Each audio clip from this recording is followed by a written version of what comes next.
Friends, welcome to Nana classes. This is lecture number 34 and part 7 of chapter 2. तो आज हम क्या सीखेंगे? Accounting treatment of reserves and accumulated profits when there is change in profit sharing ratio of existing partners. मतलब क्या है इसका? देखो, जब अभी हमने इससे पिछले वाली वीडियो में गुडविल का अकाउंटिंग ट्रीटमेंट सीखा, अब हम किसका सीखेंगे? एक्यूमुलेटेड प्रॉफिट्स एंड रिजर्व्स का।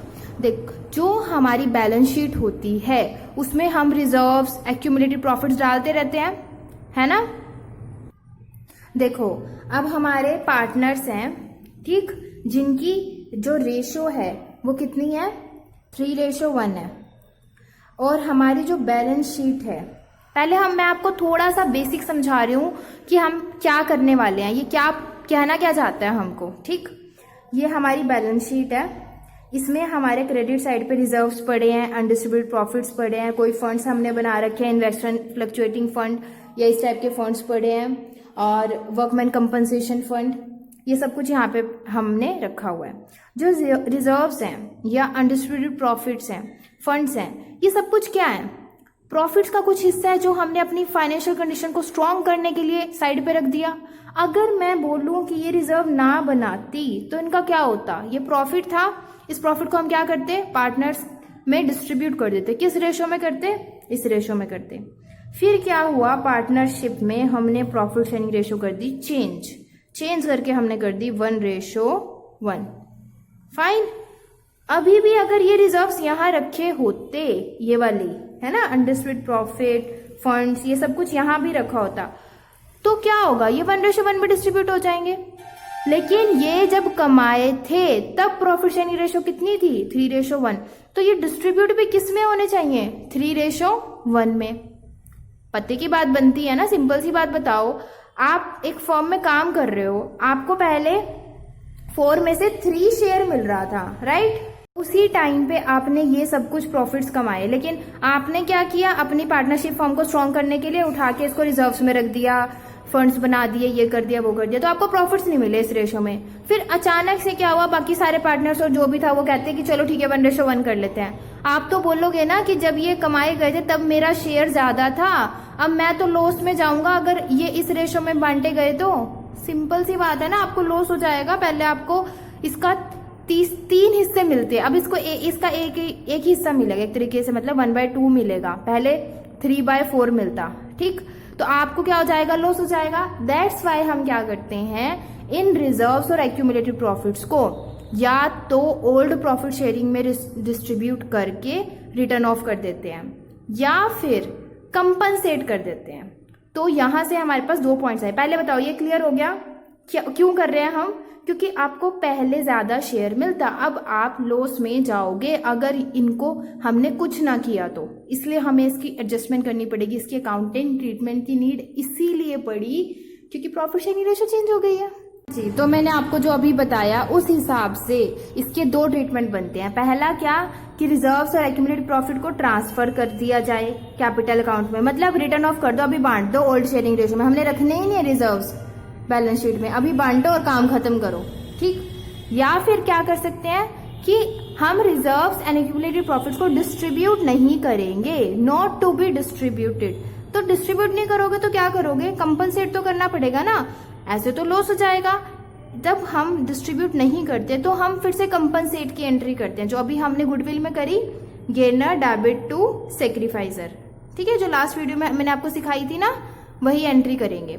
अभी हम ये दोनों केसेस डिटेल में पढ़ेंगे, तो मैं आपको बता रही हूँ इसमें 2 केसेस हैं। एक में हम इनको ट्रांसफर कर रहे हैं कैपिटल अकाउंट में और एक में हम ट्रांसफर नहीं कर रहे हैं। अगर क्वेश्चन में कुछ भी मेंशन नहीं है तो हम मानेंगे कि हमें ये वाला मेथड फॉलो करना है, ओके। और हमें रिजर्व्स एंड एक्यूमुलेटेड प्रॉफिट्स को ट्रांसफर कर देना है, किसमें? कैपिटल अकाउंट्स में। अब मैं आपको बताऊंगी कि कैसे करते हैं इनको ट्रांसफर। चलो अब देखो, ये सब कुछ बैलेंस शीट की किस साइड होता है? Liability side. इस साइड के जो बैलेंसेस होते हैं वो कौन से होते हैं? Credit balance. लायबिलिटीज के कौन से बैलेंस होते हैं? Credit balance. वैसे भी ये हमारा प्रॉफिट है, राइट।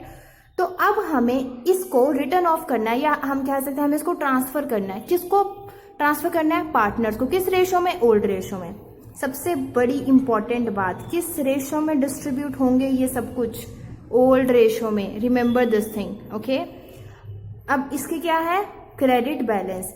ऐसे ही डेबिट बैलेंस भी हो सकते हैं किसके, अगर मैं बोल लूँ P&L लॉस है, मान लो P&L का, वो यहाँ पे मैंने डिस्ट्रीब्यूट नहीं किया तो यहाँ पे पड़ा हुआ है हमारे बैलेंस शीट में, और advertisement expenses, deferred revenue expenditure, ये सब कुछ चीजें होती हैं, ठीक है। तो ये आपके डेबिट बैलेंस होते हैं। अभी हम फोकस कर रहे हैं इसके ऊपर, ठीक। इनके क्या है, क्रेडिट बैलेंस, और हमें क्या करना है, इनको डिस्ट्रीब्यूट करना है। किसको देना है, पार्टनर्स कैपिटल अकाउंट को देना है ना, कैपिटल को देना है। तो कैपिटल को जब हम क्रेडिट करते हैं तो वो क्या होती है, इंक्रीज होती है। कैपिटल को क्रेडिट करते हैं तो वो क्या होती है, इंक्रीज होती है। अब इनको जब हमें ट्रांसफर करना है तो इन सबको क्या कर दो, डेबिट कर दो। तो रिजर्व अकाउंट को क्या कर दो, डेबिट। अनडिस्ट्रीब्यूटेड प्रॉफिट या तुम्हारे एक्यूमुलेटेड जो भी प्रॉफिट दे रखे हैं उनको भी क्या कर दो, डेबिट। कोई फंड दे रखा है, वर्कमैन कंपनसेशन फंड है, इन्वेस्टमेंट फ्लक्चुएशन फंड है, उन सबको क्या कर दो, डेबिट। P&L का क्रेडिट बैलेंस दे रखा है, क्रेडिट बैलेंस, ओके। P&L का क्रेडिट बैलेंस दे रखा है, उसको क्या कर दो, डेबिट। कुछ नहीं दे रखा तो P&L का क्रेडिट बैलेंस मानते हैं। मान लो आपको क्वेश्चन में ऐसे दे रखा है P&L अकाउंट इतने रुपए, है ना, ऐसे सिर्फ ऐसे लिखा हुआ P&L इतने पैसे, तो आपको ना डेबिट पता है ना क्रेडिट, तो आप क्या मानोगे, ये क्या है, बाय डिफॉल्ट क्रेडिट है। अगर डेबिट होगा तो वो बोलेगा कि हाँ जी डेबिट है, ठीक है। तो अब हमने इन सबको रिटर्न ऑफ करने के लिए या फिर हम बोल सकते हैं ट्रांसफर करने के लिए हमने सबको क्या कर दिया, डेबिट। देना किसको है, पार्टनर्स को।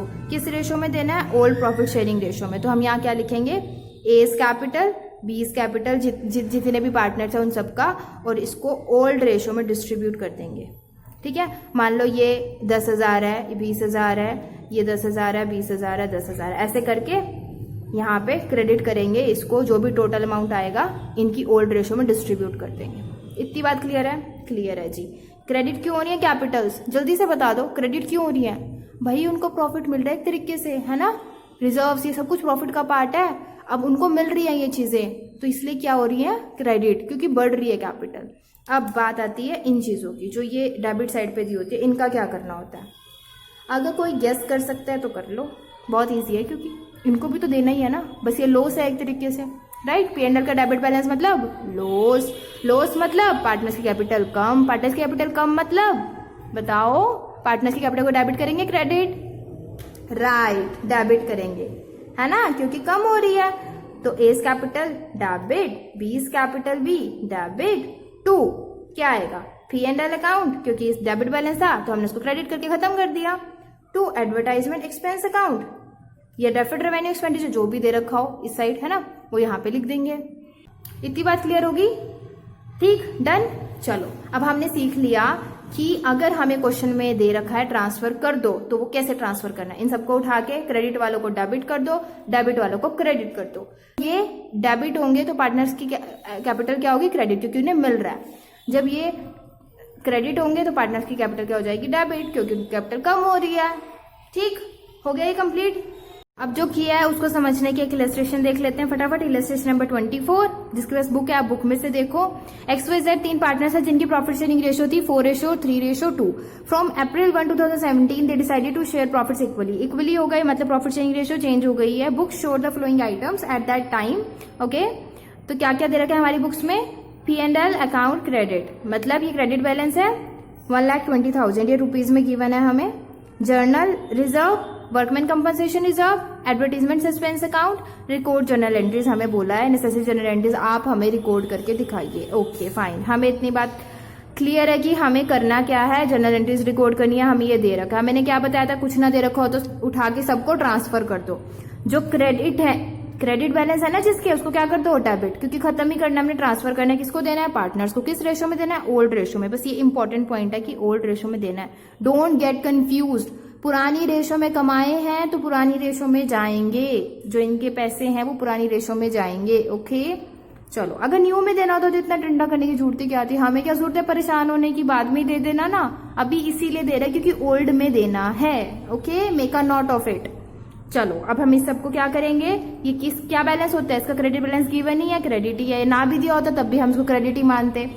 रिजर्व्स के क्रेडिट होते हैं और इसका भी क्या है, क्रेडिट बैलेंस है, तो इन सबको क्या कर देंगे, डेबिट। चलो क्या लिखेंगे हम यहाँ पे, P&L अकाउंट डेबिट। ठीक, बोलो मेरे साथ क्या लिखेंगे, जनरल रिजर्व अकाउंट डेबिट और workman compensation reserve account debit. Done. 2 X capital x को दे रहे हैं। अगर यहाँ पर फिक्स्ड कैपिटल होती है तो हम यहाँ पे क्या लिखते हैं, करंट अकाउंट, है ना, X current account, Y current account, but यहाँ पे फिक्स नहीं है इसलिए कैपिटल लिख रहे हैं। चलो इतनी बात क्लियर, यस। अब कर दो, डेबिट साइड क्या आएगा, 1,20,000, 45,000, 60,000, कितना आएगा इसका टोटल, जल्दी से बता दो। ये आ गया हमारा, ठीक, 2,25,000। डन। अब देखो मेरी बात सुनो, इसको बांटना है हमने 4:3:2 में। इसको डिस्ट्रीब्यूट करते हैं। एक्स का शेयर कैसे निकलेगा, जब हम इसको 4/9 करेंगे और ये वैल्यू आएगी हमारी 1,00,000 रुपए। ठीक, अब कैलकुलेट कर लेना। इसके बाद अगर मैं इसको 3/9 कर दूं तो हमारी जो वैल्यू आएगी वो आएगी 75,000। अगर मैं इसको क्या कर दूं 2/9 तो हमारी वैल्यू आएगी 50,000। डन, हमने इसको डिस्ट्रीब्यूट कर दिया किसमें, ओल्ड रेशो में। फर्स्ट एंट्री हमारी हो गई। अब सेकेंड एंट्री किस चीज की होगी, एक और चीज भी तो गिवन थी ना जिसका डेबिट बैलेंस है, ये रहा, एडवर्टाइजिंग सस्पेंस अकाउंट। ठीक है, तो इस एडवर्टाइजमेंट सस्पेंस अकाउंट का क्या करेंगे, डेबिट है जी, क्या करेंगे, क्रेडिट। एडवर्टाइजिंग सस्पेंस अकाउंट क्या कर देंगे, क्रेडिट कर दिया। कितना अमाउंट है, 90,000।